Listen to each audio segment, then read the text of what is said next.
Buongiorno e ben ritrovati con una nuova edizione del TG Flash di New Sicilia. In apertura è arrivata ieri sera, dopo ben 8 ore, la sentenza per Matteo Salvini. I giudici di Palermo lo hanno assolto dalle accuse di sequestro di persone e rifiuto di atti d'ufficio nell'ambito del processo Open Arms perché il fatto non sussiste. Immediate le reazioni del mondo politico e istituzionale.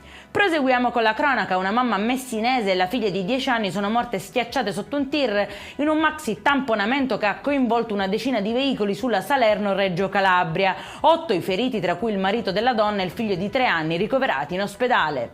Un'altra vittima, sempre messinese, sull'autostrada Palermo-Messina nell'ennesimo incidente mortale. A perdere la vita è la quarantenne Milena Paratore, che sarebbe uscita fuori strada con l'auto ribaltandosi e finendo su un terrapieno accanto al guardrail.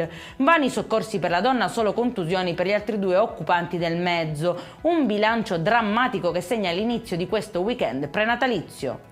4 persone invece sono rimaste ferite, 2 delle quali in modo grave, in una pizzeria storica di Palermo dopo essere state colpite dai detriti di un'antica torre crollata a causa di un fulmine. Si tratta di 3 donne che stavano cenando nel locale e del cuoco sfiorato dalla carica elettrica.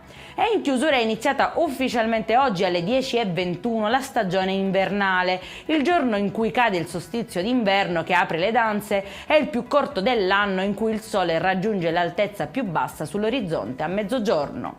Per questa edizione è tutto, prossimo appuntamento alle 19:30. Buona giornata.